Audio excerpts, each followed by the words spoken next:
Bonsoir les amis, j'espère que ça va bien, que tout le monde se porte très bien. Je sais que j'ai pas fait de vidéo depuis très longtemps. Ça fait à peu près, je pense, 5 ou 6 mois. C'était ma dernière vidéo. Mais comme beaucoup d'entre vous le savent, j'ai déménagé du Nouveau-Brunswick il y a 2 mois et demi. Maintenant, je suis arrivée à Gatineau le 1er juin.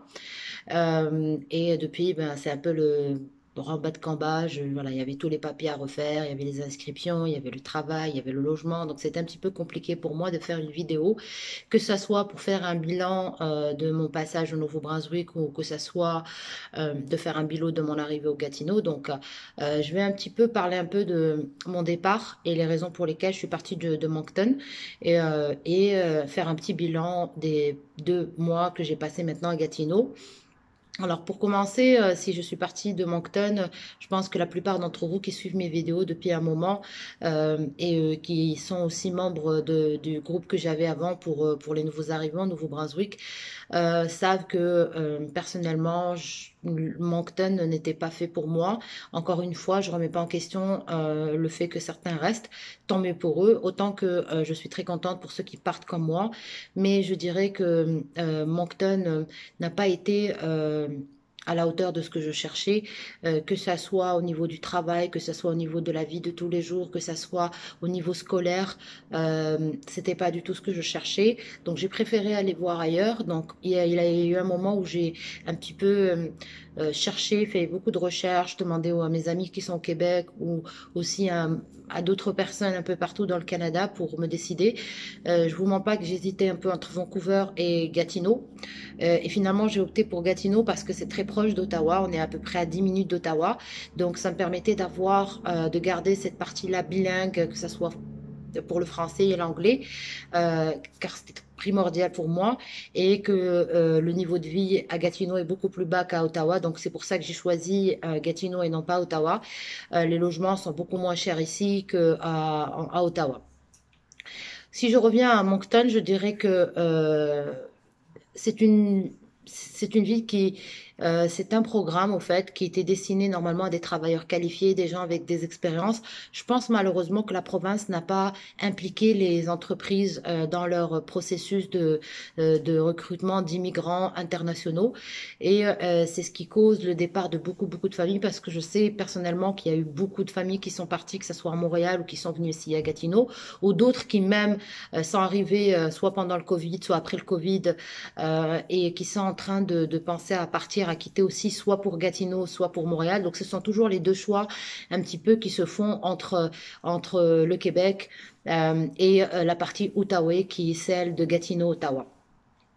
Je peux pas faire la comparaison avec Montréal.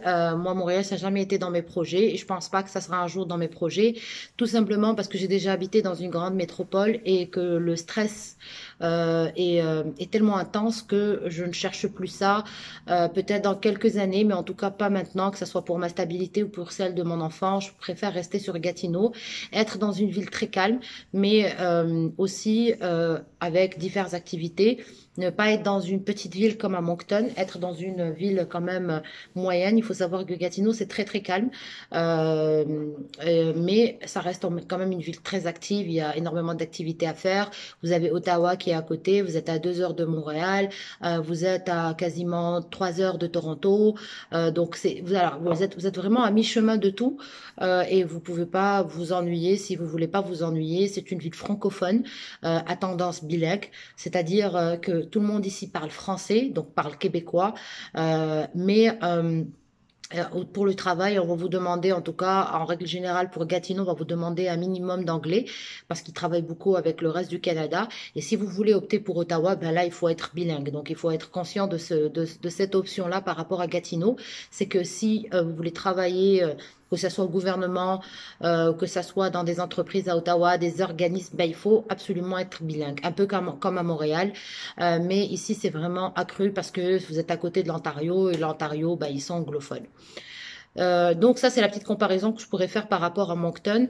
Je veux pas personnellement m'attarder sur Moncton parce que je pense que j'y ai passé 1 an et demi.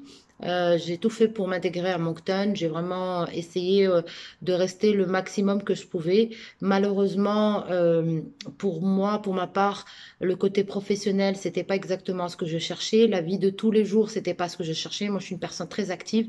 J'ai besoin de sortir, j'ai besoin de voir du monde, j'ai besoin d'avoir des activités culturelles, des activités sportives. Voilà, vraiment être diversifié. Et Moncton, malheureusement, c'est pas ce que je cherchais. Peut-être aussi, ça dépend de chaque profil, de chacun ce qu'il cherche. Contrairement à ce que beaucoup peuvent raconter, la grande majorité d'entre nous qui sommes venus au Nouveau-Brunswick, ben, on n'a pas fait le Nouveau-Brunswick comme étant un pont. Il faut arrêter de croire que ce qu'on raconte, c'est vrai. Moi, quand je suis venue au Nouveau-Brunswick, ben, j'aurais pu aller à Montréal directement, ou venir à Ottawa directement, ou aller en Ontario. J'ai quand même pris la décision de venir, d'essayer. Et je sais que si finalement j'ai décidé de quitter, c'est parce que je n'étais pas heureuse et que j'estime que si je ne suis pas heureuse, ben, j'ai pas besoin de rester dans un endroit qui ne me plaît pas. Rien ne m'oblige à y rester. Mais je conseille vraiment à tout le monde d'y passer, de voir de soi-même parce que chacun a ses propres attentes d'une province, d'une ville, d'une vie en règle générale. Mais voilà, en fait, c'était un petit peu ça. Il faut savoir aussi que ce qui m'a un petit peu fait, euh, entre guillemets, qui m'a un peu fait décider aussi, c'est le niveau de scolarité au Nouveau-Brunswick, où j'ai vu que le niveau était très très bas par rapport à mes attentes pour mon fils.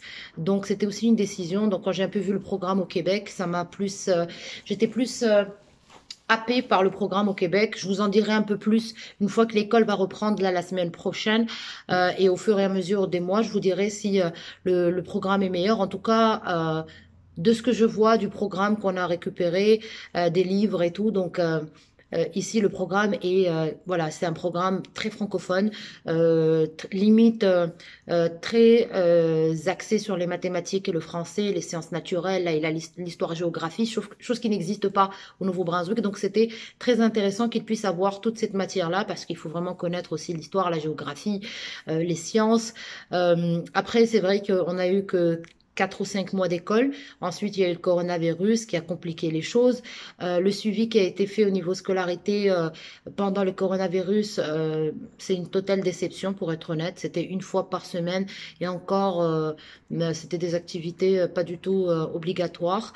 Donc nous, on a dû finir le programme. Moi, j'ai dû finir le programme avec mon enfant. Donc tout le programme, j'ai dû le faire finir, c'est-à-dire quasiment le 2 tiers du programme, j'ai dû le finir parce que je voulais pas qu'il accumule un retard par rapport au Québec qui, eux, avaient un suivi scolaire beaucoup plus accru que celui qu'on avait au Nouveau-Brunswick. Et finalement, c'est ce qui m'a décidé à... C'était un petit peu la goutte d'eau qui m'a fait décider, voilà, j'étais à 90% sûre de partir et les 10%, c'est passé pendant le coronavirus. Maintenant, si je parle de Gatineau, je vais vous dire que oui, la ville est très calme, encore une fois, donc c'est bien pour les gens qui cherchent pas vraiment les grandes métropoles comme Vancouver ou comme Toronto, comme Montréal, mais elle est très attractive. Honnêtement, moi, depuis qu'on est là, depuis 3 mois, il y a des plages partout, il y a des piscines publiques partout, il y a des parcs de jeux partout. Donc c'est une ville très verte aussi. Vous avez beaucoup d'activités. Vous avez aussi des activités parascolaires un petit peu partout. Je sais par l'intermédiaire de mes amis qui ont des enfants plus bas que les crèches, les prix des crèches sont beaucoup plus abordables qu'au Nouveau-Brunswick. Et contrairement à ce qu'on peut dire, moi j'avais beaucoup de retombées, beaucoup de retours négatifs quand j'étais au Nouveau-Brunswick, quand je parlais un peu avec les Canadiens ou même les gens du Nouveau-Brunswick ou d'autres personnes de d'autres nationalités. On me dit oui, le Québec, les Québécois.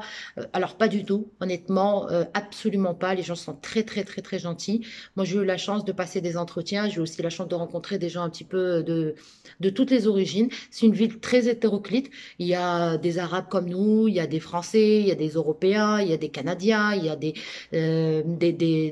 Noirs, il y a des Africains, il y a des Asiatiques, il y a, voilà. En fait, c'est une multitude c'est très hétéroclite. Vous voyez de tout. Euh, Après, je suppose bien que comme partout, même au Nouveau-Brunswick, il y a des gens racistes, il y a des gens islamophobes, il y a des gens antisémites, il y a des gens qui ont un problème avec une race ou une couleur. Mais ça, c'est partout. Moi, je l'ai vécu quand j'étais au Nouveau-Brunswick. J'ai eu des commentaires très déplacés par rapport au fait que, par rapport à mon statut d'immigrant. Donc, si ça s'est passé au Nouveau-Brunswick, je suppose qu'un jour j'y arriverai ça m'arrivera aussi au Québec, mais il faut pas se limiter en se disant oui, ils sont tous racistes. C'est absolument pas vrai. En tout cas, moi, personne ne m'a jamais vu de travers, personne n'a jamais fait un commentaire de travers. En tout cas, ici, c'est pas le cas. Si un jour ça arrive, je vous le dirai honnêtement, mais pour le moment, ça m'est jamais arrivé. Pour la partie travail, il faut savoir que comme partout au Canada en ce moment, c'est la crise, c'est vraiment la crise. Il faut pas s'attendre à travailler dans son domaine, hormis si vous avez les moyens de patienter. Moi, j'ai fait ce choix-là, déjà parce que je devais rester à la maison pour garder mon enfant. Vu que c'était l'été, qu'il n'a pas eu l'occasion d'aller au Maroc pour rester avec mes parents. Donc, j'ai fait ce choix-là, mais c'était aussi un choix parce que je veux absolument travailler dans mon domaine. Donc, alhamdoulilah et Dieu merci, je pense que là, c'est probablement le cas. J'attends juste une confirmation la semaine prochaine. Donc, j'ai fait ce choix-là, mais il faut avoir les moyens de faire ce choix-là aussi. Euh, Après, si vous voulez un travail pour commencer, pour travailler, ça, il y en a à gogo. Vous avez du travail partout, si c'est un travail X, Y et Z. Après, si vous voulez vraiment travailler dans votre domaine, il faut avoir la patience d'attendre, comme un peu partout, et faire ses preuves. Voilà. Moi, j'ai vraiment attendu, j'ai passé beaucoup d'entretiens et j'ai vraiment sélectionné sur quoi je voulais travailler parce qu'il était très important pour moi de travailler dans mon domaine et de vraiment avoir une expérience dans mon domaine et commencer une nouvelle carrière en combinaison avec celle que j'avais dans mon pays d'origine. Il faut être bilingue, je l'ai dit, je le répète. On est au Canada, je l'ai toujours dit depuis 3 ans. Alors je le répète encore une fois, le Canada c'est pas un pays francophone, le Canada est un pays bilingue. Donc si vous voulez un minimum réussir votre carrière professionnelle, ben, il faut être bilingue. Et l'avantage de travailler à Gatineau, d'habiter à Gatineau, de travailler à Ottawa ou même d'habiter à Gatineau, c'est que les gens sont à minima dans les deux langues. Après, vous pouvez toujours prendre des cours de langue. Moi, j'ai décidé que l'année prochaine, je repars à l'école, donc pour avoir un diplôme canadien. Pas parce que mon diplôme n'est pas reconnu au Canada, mon école existe aussi au Canada, l'école que j'ai fait en Europe existe ici au Canada, mais c'est simplement parce que je voulais refaire des études et continuer faire quelque chose de neuf. Euh, Ça, c'est pour la partie études. Il y a des bourses qui vous aident à des bourses ou des prêts qui vous aident. Il faut savoir que si vous avez déjà habité au Nouveau-Brunswick, vous êtes considéré comme étant canadien et non pas québécois. Et dans ce cas-là, il faut attendre une année pour pouvoir faire valoir les études. Les prêts pour les études, pardon. Donc, si vous arrivez avant 3 mois au Québec, si vous arrivez avant 3 mois de votre arrivée au Canada, au Québec, là, vous êtes considéré comme étant québécois. Si vous arrivez après 3 mois, vous êtes considéré comme étant canadien et à défaut, vous devrez payer le tarif canadien qui est quasiment 3 ou 4 fois le tarif que les Québécois paieront pour une université ou une école au Québec. Donc ça, c'est pour le plus important. La partie administrative, c'est exactement la même chose. Du moment que vous arrivez du Nouveau-Brunswick et que vous avez passé une année ou plus de 3 mois au Nouveau-Brunswick, vous allez devoir refaire tous vos papiers. Cela veut dire l'immatriculation de votre voiture. Il faut juste repayer, refaire l'immatriculation pour avoir des plaques québécoises. Il faudra refaire votre permis. Pas refaire les tests et tout, mais simplement pour changer son permis. Vous avez le droit de conduire 6 mois avec votre permis, 3 mois avec vos plaques d'immatriculation. Ensuite, il va falloir les refaire. Ça prend 5 minutes pour être honnête, pour refaire tout ça. Donc, il faut juste aller déposer, payer et vous avez votre permis quasiment après. Moi, j'ai pas encore j'ai fait mes plaques d'immatriculation parce que j'ai acheté une nouvelle voiture ici, mais mais euh, mon permis, je l'ai pas encore refait. Je vais sûrement le refaire dans le mois prochain. Après, il faudra bien sûr indiquer à l'ARC, donc au service à l'ARC que vous avez déménagé. Donc faire le changement sur mon dossier dans ARC. Il faudra aussi indiquer votre présence à Service Canada. Donc il faudra aussi faire le changement sur mon dossier Service Canada. Les prévenir que vous n'habitez plus le Nouveau-Brunswick mais le Québec. Il faudra faire la procédure pour la RAMQ. C'est l'équivalent l'équivalent de la Medicare au Nouveau-Brunswick. Donc, il faut savoir que vous n'aurez droit à la RAMQ, à l'assurance médicale, que 3 mois après votre arrivée. Vous pouvez faire la demande dès votre arrivée, dès que vous avez un justificatif de logement. Vous pouvez faire la demande, mais on vous enverra un courriel vous disant que votre carte ne sera effective qu'on vous enverra la carte que 3 mois après que votre RAMQ ne sera effectif que 3 mois après votre arrivée. Il faut savoir que si vous n'avez pas d'assurance médicaments au travail, au Québec, contrairement au Nouveau-Brunswick, vous avez un programme qui vous permet d'avoir les médicaments. Donc, c'est l'assurance médicaments aussi. Celle-ci aussi, c'est au bout de 3 mois. Donc, quand vous recevez votre carte RAMQ, vous appelez pour appliquer pour la carte médicaments. Pour tout ce qui est optique et médical, optique et dentaire, vous avez le droit de bénéficier d'un programme d'aide qui vous permet d'aller chez le dentiste et d'avoir une paire de lunettes par an. Ça, c'est par rapport à la RAMQ. Ensuite, vous avez l'allocation Québec, l'allocation Famille Québec. Donc, l'allocation Famille Québec, c'est une aide supplémentaire en plus de celle qu'on reçoit, l'allocation canadienne pour les enfants. Donc là, il faut juste appliquer sur le site et le traitement prend quasiment 2 mois. Moi, j'ai pas encore eu de retour par rapport à mon application. J'ai un petit peu tardé pour appliquer parce qu'il faut un justificatif de logement, mais aussi un justificatif de résidence de l'enfant. Donc, comme l'inscription de l'école avait pris du temps, comme c'était en plein Covid, ensuite ça a été avant les vacances des gens à l'école, donc ça avait pris un peu de temps. Mais vous pouvez bénéficier donc l'aide aux fournitures scolaires, donc c'est 107 dollars par enfant. Et ensuite l'allocation de famille, ça va dépendre de vos revenus de l'année dernière, ça va dépendre de votre situation maritale, ça va dépendre du nombre d'enfants que vous avez. C'est une allocation qui est donnée soit tous les 3 mois, soit une fois par mois. Donc, en fait, soit on vous donne le montant une seule fois pour les 3 mois, soit on vous donne le montant divisé par 3 chaque mois. À vous de décider, vous pouvez opter pour l'une ou pour l'autre. Personnellement, j'ai opté pour celle de 3 mois.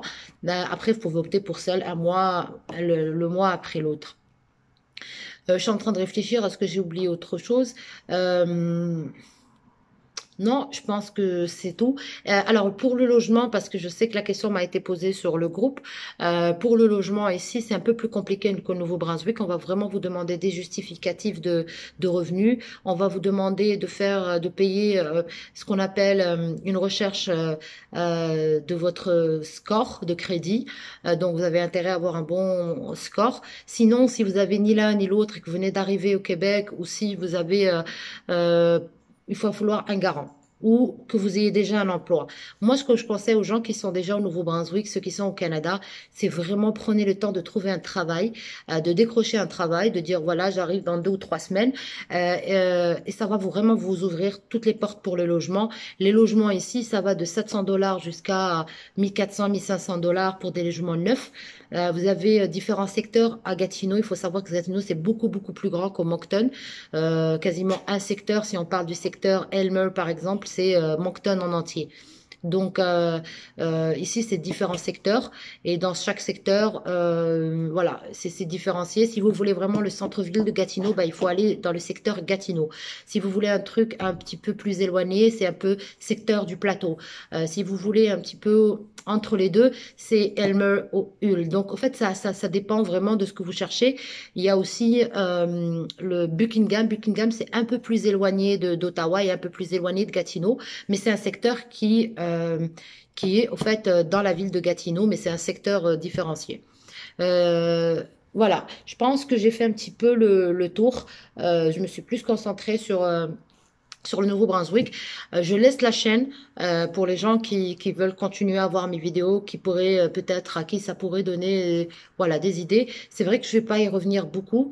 La page Facebook du groupe elle a été archivée depuis mon départ, tout simplement parce que j'ai pas trouvé de personne. La personne qui était avec moi dans le groupe, c'est-à-dire qui gère avec moi le groupe, a aussi quitté le Nouveau-Brunswick pour Gatineau.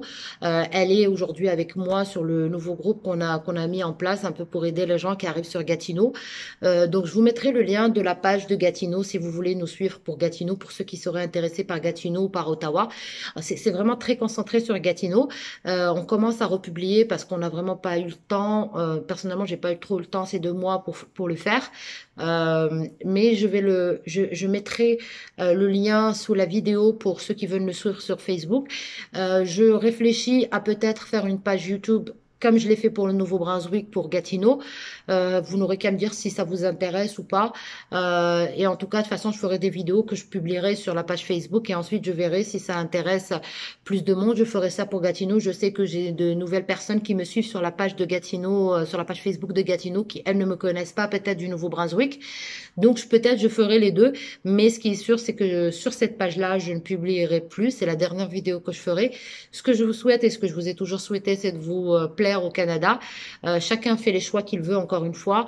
Personne n'est obligé de rester ou de partir. Bon courage à tous ceux qui sont en attente de venir. Je sais qu'il y en a qui sont encore bloqués dans les pays d'origine parce que les pays, c'est un peu encore compliqué en Afrique par rapport au coronavirus. Bon courage pour l'installation et surtout, n'ayez pas peur de partir. Si vous vous sentez pas bien quelque part, ne restez pas. Il y a personne qui a le droit de vous dire de rester. Il y a personne qui a le droit de vous dire de partir. Dites-vous que vous avez le droit d'aller où vous voulez et que c'est votre bien-être, celui de votre famille qui prime. Merci beaucoup et bonne soirée à tous.